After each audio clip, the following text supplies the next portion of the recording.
Bismillahirrahmanirrahim. Assalamualaikum warahmatullahi wabarakatuh.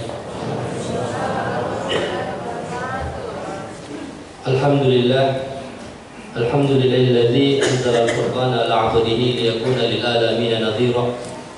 Asyhadu an la ilaha illallah wahdahu la syarika lah wa asyhadu anna Muhammadan 'abduhu wa rasuluh. Allahumma salli ala sayyidina Muhammadin sayyidina awwalin wal akhirin wa ala alihi wa ashabihi ajma'in, amma ba'du. Qala Allah subhanahu wa ta'ala fi kitabil karim, a'udzu billahi minasy syaithanir rajim. Ya ayyuhalladzina amanu udkhuluna fis-silmi kaffah wa la tattabi'u khutuwatisy syaitan innahu lakum aduwwun mubin. Shadaqallahul adzim wa shadaqa rasulullahi nabiyul karim. Wa nahnu ladzalika minasyahidin wa syakirin walhamdulillahi rabbil alamin. Rabbi shrah li sadri wa yassir li amri wahlul 'uqdatam min lisani yafqahu qawli. Jamaah salat subuh yang insyaallah dirahmati dan dicintai oleh Allah Subhanahu wa taala.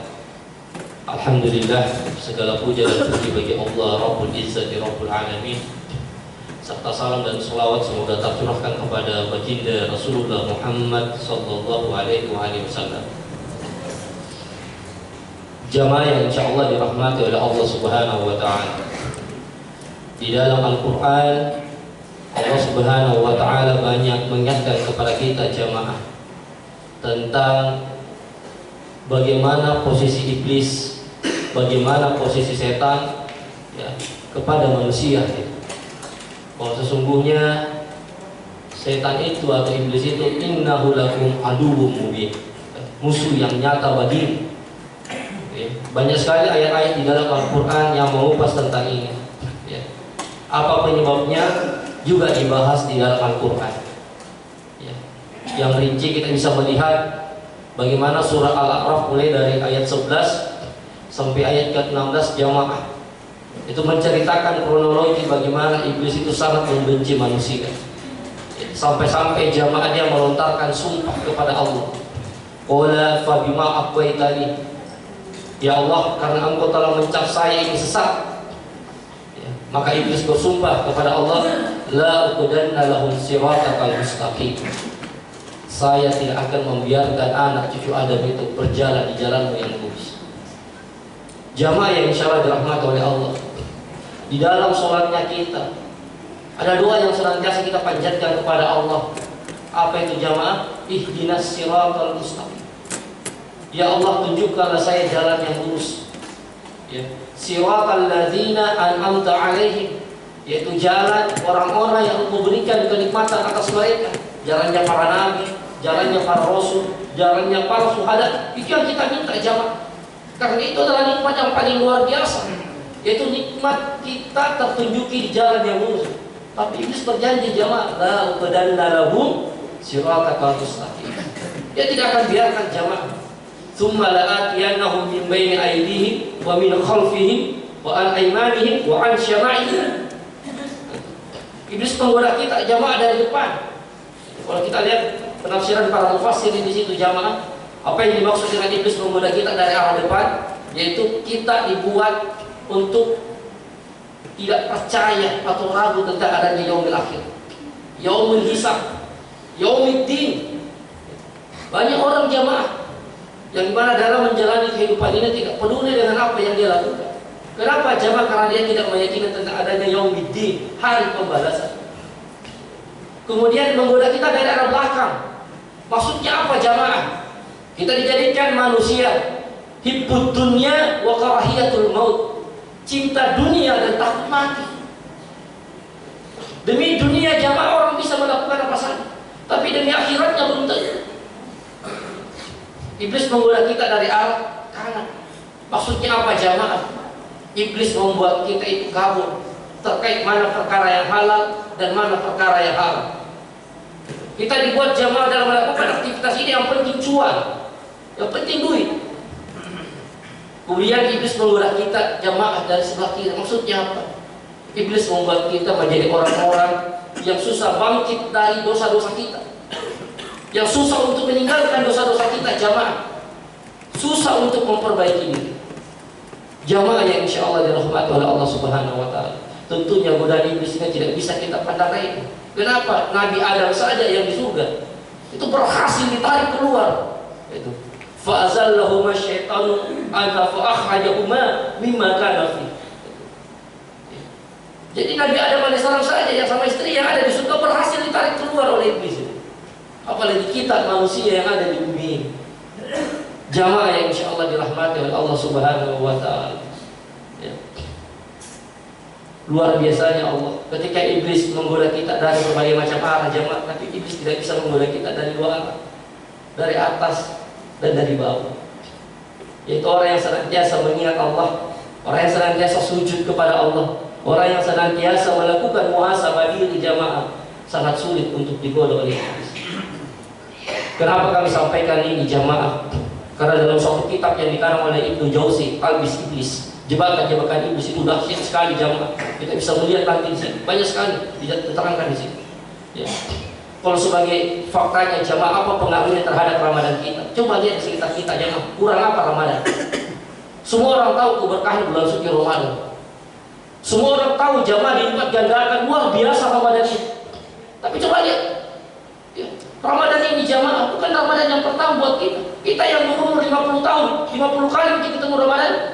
70 tahun, 70 kali kita ketemu Ramadan. Pertanyaannya, apa hasilnya? Ramadan yang kita lewati, jamaah itu hasilnya apa buat kita? Yang datang sholat di masjid itu juga orangnya. Yang rajin datang dengarkan kajian itu juga. Yang gosip juga itu orangnya. Tidak ada perubahan. Jebakan-jebakan iblis. Ustaz, bukankah iblis di bulan Ramadan disiko? Diikat? Iya, iblis yang bentuk jin. Iblis dalam bentuk manusia itu bertebaran jamaah, membuat kita jalan ketemu Ramadan tidak ada perubahan itu. Tidak ada perubahan jamaah. Kami biasa katakan ini puasa Ramadan kita itu mirip di artis dangdut melihat Ramadan ini. Coba melihat artis dangdut. Sebelum Ramadan lagunya apa jamaah? Cinta Satu Malam. Masuk ke Ramadan, cinta Nabi, cinta Rasul. Keluar Ramadan, kembali lagi cinta Satu Malam. Ketakwaan apa yang mau dikejar ini jemaah? Coba lihat jemaah, gaya puasa orang pada hari ini macam-macam. Padahal jemaah, siapa di antara kita ini tidak punya dosa? Ya Allah, kata Allah, innahu kana zaluman jahula. Manusia itu malu zalim dan jahil. Pasti dosa ini jemaah, banyak sekali dosa. Allah tahu itu jemaah, tapi Allah Ar-Rahman Ar-Rahim yang menginginkan umat itu masuk surga, maka diberikan Ramadan. Man shoma Ramadana imanan wa ihtisaban, ghufira lahu ma taqaddama min dhanbi. Puasa kita baik-baik jamaah. Puasa kita baik-baik, kenapa? Allah Subhanahu wa Ta'ala akan mengampuni dosa-dosa kita. Seperti yang kami katakan, jamaah, siapa di antara kita di sini yang tidak punya dosa? Banyak dosa kita jamaah. Allah sayang sama kita, maka diberikanlah Ramadan. Oleh sebab itu tahabis, perbaiki puasa. Perbaiki puasa. Kenapa kami singgung ini jamaah? Karena banyak orang puasa yang lainnya. Ditanya, kenapa kau puasa? Karena Allah. Tapi tidak sembahyang. Tidak buat itu. Apa punya puasa? Wajib. Sholat wajib juga. Kenapa ada orang puasa tidak sembahyang? Itu lucu jamaah. Ada juga biasa tanya, mohon maaf, ya, ibu-ibu mau sholat, kelihatannya rambut udah pakai tahu, nggak kasih masuk-masuk begini. Kenapa dikasih masuk-masuk rambut aku? Mungkin sholat berdosa gitu, nggak naik Allah. Tapi sudah sembahyang dia buka gitu. Bagaimana caranya jemaah? Tapi bukan ibu di sini yang bisa. Ada juga, ya, sementara puasa jemaah, positif. Puasa ini apa? Kebetulan ada ibu-ibu ini suka hadir majelis taklim. Majelis taklim suka hadir pengajian-pengajian. Dan nasihati teman-temannya, puasa kok. Sadar kok itu. Puasa kok itu baru cerita orang lalu sih kalau puasa. Kalau mau cerita orang sebentar sudah ditahui. Ibadah itu.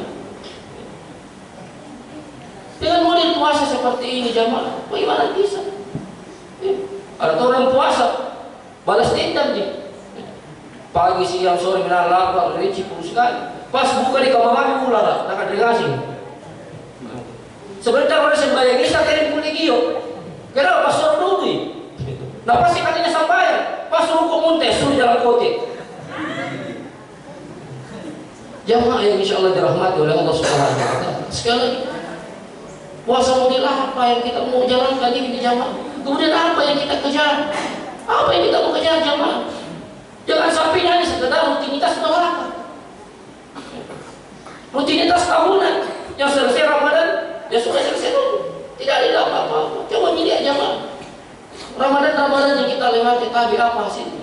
Karena kebanyakan juga di antara kita jamaah itu begitu masuk Ramadan gembira, niatnya bukan karena Allah, tapi karena urusan dunia. Ya, para pegawai, ya, karyawan swasta itu masuk Ramadan, perang itu senang. Kenapa? Sebentar lagi libur panjang, nggak potong THR. Jangan kita jamaah, orang Cina saja senang kalau masuk Ramadan, orang Muslim senang masuk Ramadan. Kenapa? Karena umat Islam itu setiap akhir Ramadan rajin mengeluarkan zakat mal, ya, zakat mal nipah, mal panakukang, itu ya, di situ nampak suruh zakat. Ya. Semua unsur cuan. Biasa kalau kami mengatakan begini jamaah, ada teman yang mengatakan, bukan cuma mereka Ustaz kan juga dengan Pak Imam Senain pada Ramadan, mengapa ijazah dawalan? Ini adalah unsur dunia jamaah yang harus kita senantiasa luruskan. Ya. Kenapa kita senang ketemu Ramadan ya Allah? Baca kita surah Al-Qari'ah. Di situ Allah berikan peringatan kepada kita. Fa amman saqulat mawazinu fa huwa fi isyatin radiyah. Kalau kita datang menghadap kepada Allah dengan membawa pahala yang lebih banyak ketimbang dosa kita, fa huwa fi isyatin radiyah, maka bagi kita adalah tempat yang menyenangkan surganya Allah Subhanahu wa Ta'ala. Ini peringatan Allah, Pak. Dilanjutkan lagi, wa amman khaffat mawazinu. Kalau kita datang menghadap kepada Allah dengan sebaliknya membawa dosa yang lebih banyak ketimbang pahala kita, fa ummuhu hawiyah, maka bagi kita adalah neraka hawiyah. Wa ma adraka ma hiya, dan tahu kita apa itu neraka hawiyah? Suatu ketika sahabat bertanya, ya Rasulullah, siksaan apa yang paling ringan di neraka hawiyah? Karena neraka hawiyah itu adalah nerakanya orang Islam yang masuk ke sana karena lebih banyak dosanya ketimbang pahalanya. Siksaan apa yang paling ringan di dalamnya Rasulullah? Kata Rasul, ketika kamu pertama kali masuk, kamu dipakai terompa sendal dari bara api neraka. Kalau kita pakai itu jamaah, panas jalannya di bitis, di paha, di badan, di kepala, melihat otak. Itu siksaan yang paling ringan. Ya. Mendengar hal itu para sahabat tidak berani bertanya apa yang paling berat. Ya. Yang paling ringan saja begini Pak itu. Ya. Nah, jamaah yang insya Allah dirahmati oleh Allah, Ramadan mengajarkan kita untuk meraih predikat yang pertama tadi jamaah. Kita datang kepada Allah dengan membawa pahala yang banyak dan dosa yang sedikit. Kenapa? Karena kita tahu jamaah di Ramadan ini Allah melipat gandakan pahala. Kalau kita kerjakan salat sunnah jamaah seperti tadi kalau salat sunnah tarawih, pahalanya sama dengan salat wajib di bulan suci Ramadan. Jadi kalau selama ini ditagih jamaah banyak bulu-bulunya sembahyang tak, banyak orang-orangnya sembahyang tak dulu sebelum Ramadan, perbanyak salat sunnah. Insya Allah bisa menutup. Nah, apalagi kalau kita melakukan salat wajib jamaah, salat subuh berjamaah, pahalanya sama dengan 70 kali kita salat subuh di luar bulan suci Ramadan. Luar biasa. Ditambah lagi Allah ampuni dosa kita. Maka kemungkinan yang paling berat adalah amalan-amalan kita jamaah. Oleh sebab itu jamaah yang insya Allah dirahmati oleh Allah, Ramadan ini adalah kasih sayang Allah kepada kita. Allah tidak mau hamba-hamba yang mengajak masuk neraka jamaah. Ibadah yang paling lama jamaah kita kerjakan adalah puasa. Sholat sebentar itu selesai. Itu. Sedekah sebentar sekali. Itu. Umroh dan haji yang bikin lama itu perjalanannya. Puasa 30 hari. 30 hari kita di-training oleh Allah. Bangun jam 3, jam 4 subuh, tahajud plus makan sahur. Supaya apa jamaah? Supaya kita terbiasa bangun jam segitu. Jadi kalau selepas Ramadan, apalagi sholat subuh jam 5 aja. 30 hari kita dikasih bangun jam 3 sampai jam 4 subuh jamaah. 30 hari jamaah kita baca Quran minimal 1 hari 1 juz. Itu. Supaya apa? Selepas Ramadan ini kita terbiasa baca Quran. Pak, bukankah kalau orang baru masuk pertama kali di perusahaan kan di training Pak ya? Itu. Apa gunanya itu training Pak? Supaya lincah, selesai training, lincah kerja. Tidak dilupa itu skill tak, balik digunakan. Nah sama dengan Ramadan ini jamaah. 30 30 hari Allah training kita. Harapannya apa? Selesai Ramadan ini kita memiliki karakter-karakter kepribadian para penghuni surga insya Allah. Jamaah yang insya Allah dirahmati oleh Allah Subhanahu Wa Taala. Banyak-banyak kita bermuhasabah ini. Karena sungguh jebakan di sini ada jamaah yang membuat kita berapa kali pun ketemu Ramadan hilangnya perubahan. Sekali lagi semoga apa yang kami sampaikan ini jamaah bermanfaat bagi para jamaah, wabil khusus diri kami pribadi. Kalau ada salah kata, salah perbuatan, kami mohon maaf, itu bersumber dari diri kami pribadi. Tapi kalau ada kebenaran yang kami sampaikan jamaah, semua bersumber dari Allah Subhanahu Wa Taala. Al-haqqu min rabbik fala takuna minal mumtarin. Kebenaran itu datangnya dari Allah, maka janganlah sekali-kali kita meragukan semua itu. Hadanallahu wa iyyakum ajmain. Wassalamualaikum warahmatullahi wabarakatuh. أعوذ بالله من الشيطان الرجيم. بسم الله الرحمن الرحيم. الحمد لله رب العالمين حمدا يوافي نعمه ويكافئ مزيده. يا ربنا لك الحمد كما ينبغي لجلال وجهك الكريم وعظيم سلطانك. اللهم صل على سيدنا محمد وعلى آل سيدنا محمد. نستغفر العظيم ونتوب إليه. اللهم تقبل منا صلاتنا وصيامنا وقيامنا وركوعنا وقعودنا وسجودنا وتضرعنا وتخشعنا وتعبدنا وتمن تقصيرنا يا أرحم الراحمين. اللهم إنا نسألك سلامة في الدين وعافية في الجسد وزيادة في العلم وبركة في الرزق وتوبة قبل الموت ورحمة عند الموت ومغفرة بعد الموت. اللهم حول علينا في سكرات الموت والنجاة من النار والعفو عند الحساب. اللهم اغفر لنا ولوالدينا وارحمهما كما ربيانا صغارا. ربنا آتنا في الدنيا حسنة وفي الآخرة حسنة وقنا عذاب النار. وصلى الله على سيدنا محمد وعلى آل سيدنا محمد. سبحان ربك رب العزة عما يصفون وسلام على المرسلين والحمد لله رب العالمين. الفاتحة.